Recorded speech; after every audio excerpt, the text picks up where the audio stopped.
बिस्मिल्लाहिर्रहमानिर्रहीम। Welcome to Pacific college Multan. जी, आज का लेक्चर जो हमारा है वो है chapter number 1 first year biology और टॉपिक है फाइलेटिक लिनिएज। इससे पहले आप लोगों ने लिविंग वर्ल्ड इन टाइम और लिविंग वर्ल्ड इन स्पेस पढ़ा होगा। इसके बाद बायोलॉजिकल मेथड है टॉपिक। फाइलेटिक लिनिएज में जब आप पढ़ते हैं तो इसकी जो पहला लाइन है उसमें डेफिनेशन है बायोडाइवर्सिटी की, और उसकी डेफिनेशन है कि the number and varieties of species in a place is called biodiversity. इसका मतलब है कि दुनिया के अंदर जितने भी स्पीशीज पाई जाती हैं उनके टोटल नंबर और वो कितनी अकसाम की हैं, इसको हम बायोडाइवर्सिटी कहते हैं। ये पेपर के अंदर शॉर्ट क्वेश्चन के तौर पे शॉर्ट क्वेश्चन ये आता है बायोडाइवर्सिटी। इसके बाद ये बहुत ही इंपॉर्टेंट एमसीक्यू है। There are nearly 2.5 million species जो कि नोन है, और ये एमसीक्यू कई दफा पेपर में रिपीट हो चुका है, तो इसको लाजमी आप अंडरलाइन कर लीजिएगा। और ये जो परसेंटेज आपके सामने आ रही है कि टोटल 2.5 मिलियन स्पीशीज में से इंसेक्ट्स की टोटल परसेंटेज मोर देन 50% है, that is more than half, 53.1%। बहुत ही इंपॉर्टेंट एमसीक्यू वाला पोर्शन है ये। और वेस्कुलर प्लांट्स की परसेंटेज 17.6%, और एनिमल्स की इंसेक्ट्स के अलावा जितने बाकी एनिमल्स हैं उनकी परसेंटेज 19.9% है, और इसके अंदर हम लोग शामिल हैं। इसके अलावा फंजाई है, एल्जी है, प्रोटोजोआ है, और फाइलम जो कि किंगडम प्रोकैरियोट्स हैं, या जिसे आप किंगडम मोनिरा भी कहते हैं, तो उसकी जो परसेंटेज है दैट इज 9.4%। तो ये परसेंटेज आप लोगों ने लाजमी याद करनी है, ये पेपर के लिहाज से वेरी वेरी इंपॉर्टेंट पोर्शन है। इसके बाद ये वही सवाल जो हमने थोड़ी देर पहले पढ़ा कि स्पीशीज टोटल जो है वो 2.5 मिलियन स्पीशीज हैं जो कि नॉन है, जिसका हमें पता है, जबकि जो अंदाजा लगाया गया है कि जमीन पर टोटल स्पीशीज की तादाद 5 से लेके 30 मिलियन स्पीशीज हो सकती हैं, और जो आइडेंटिफाई हो चुकी हैं वो 2.5 मिलियन है। इसके बाद ये लाइन टेक्स्ट बुक में मेंशन है कि एवोल्यूशनरी चेंजेस के बाद नई स्पीशीज बनती हैं with the passage of time. मतलब ये है कि नए जानदार पैदा होते हैं पुराने जानदारों से कई हजार साल गुजरने के बाद, और इसको हम स्पेसिएशन कहते हैं। ये लफ्ज स्पेसिएशन टेक्स्ट बुक में मेंशन तो नहीं है, लेकिन आप लोग एंटी टेस्ट के हवाले से इसे आप याद कर लीजिएगा कि जो नई स्पीशीज को प्रोड्यूस करना, इसको हम स्पेसिएशन कहते हैं। और ये एवोल्यूशनरी चेंजेस ये कई हजार साल गुजरने के बाद नए जानदार, मतलब ये कि एक जानदार दूसरे जानदार में मुख्तलिफ स्ट्रक्चर के लिहाज से चेंज होता है, उसको हम क्या कहते हैं, स्पेसिएशन। तो ये लाइन वेरी इंपॉर्टेंट एमसीक्यू है। नेक्स्ट वन कि ये जो आप टॉपिक पढ़ रहे हैं that is phyletic lineage. It means कि स्पीशीज जो है बेटा उसके अंदर अनब्रोकन सीरीज ऑफ स्पीशीज को हमने काउंट करना है। इसका मतलब ये है कि हमने स्पीशीज को स्टार्ट करना है from ancestor to descendant. It means के जो अवाव अजदाद है वहां से शुरू करना है और डिसेंडेंट तक, मतलब औलाद तक। इसका मतलब ये नहीं है कि सिर्फ हम पेरेंट्स को देखेंगे और उनके ऑफ स्प्रिंग को देखेंगे। ऑफ स्प्रिंग का मतलब बच्चे।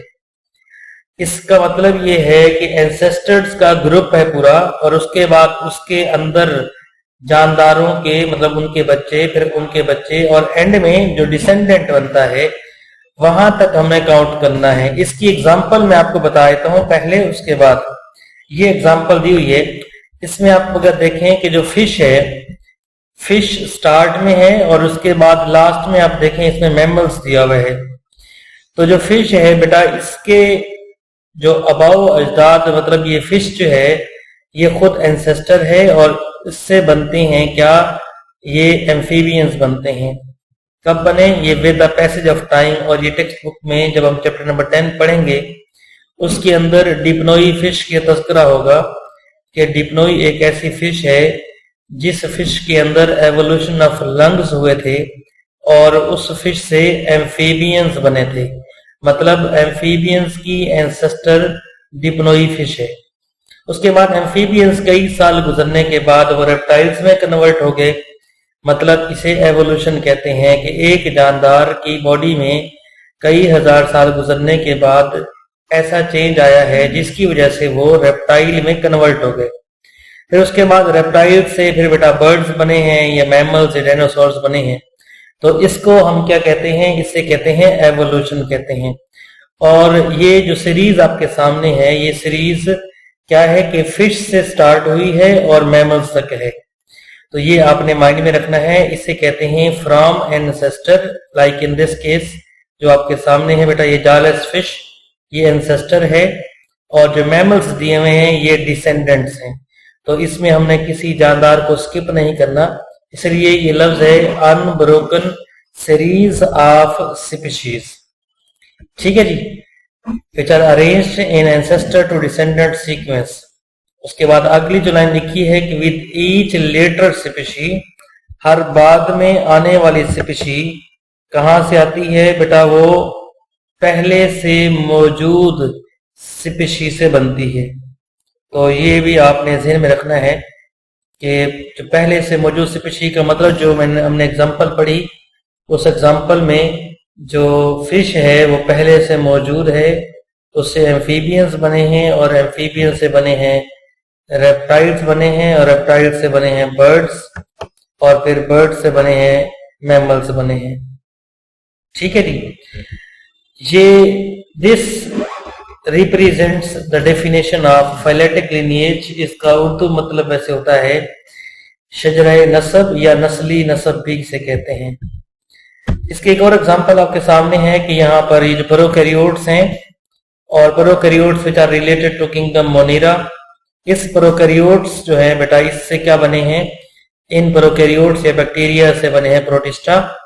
और प्रोटिस्टा तीन तरह के होते हैं, they may be plant like, fungus like and animalia, मतलब एनिमल लाइक।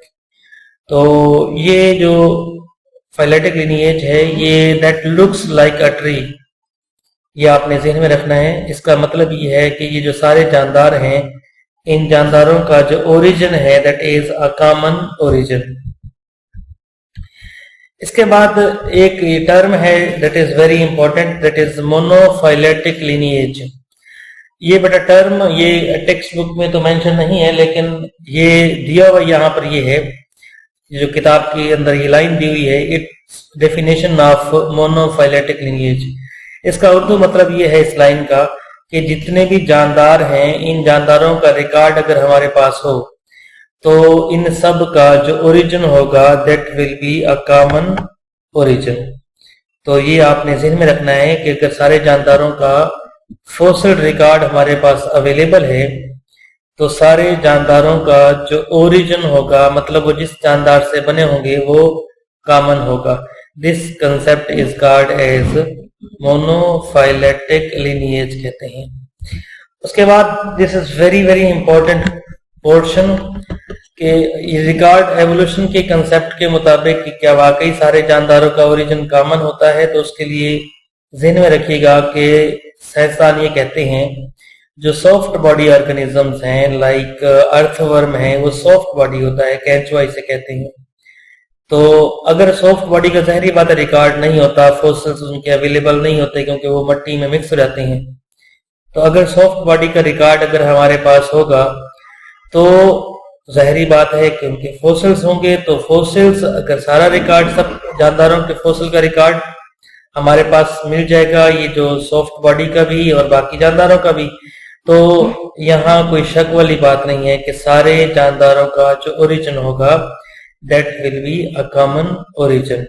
तो ये यहाँ ये बात मेंशन है कि हमारे पास सॉफ्ट बॉडी ऑर्गेनिजम्स का रिकॉर्ड अवेलेबल नहीं है, जिसकी वजह से हम ये कहते हैं कि ये जो जानदार हैं, यहाँ लिखा हुआ भी है कि we lack that record because many soft body organisms of the past had not left their preserved record as fossils। ठीक है जी। तो बेटा ये जो पोर्शन था ये वेरी वेरी इंपॉर्टेंट पोर्शन है पेपर के लिहाज से। इसमें से एमसीक्यूज भी आते हैं और शॉर्ट क्वेश्चंस भी हैं, और ये खुद क्वेश्चन जो है ये लॉन्ग क्वेश्चन के तौर पर भी है। इसको आप लोगों ने लाजमी तैयार करना है, और बाकी असेसमेंट आपको पेज आपको दे दिया जाएगा, तो आपने उसके मुताबिक अपनी तैयारी करनी है, इन क्वेश्चन को लाजमी करना है। ठीक है बेटा, थैंक यू सो मच।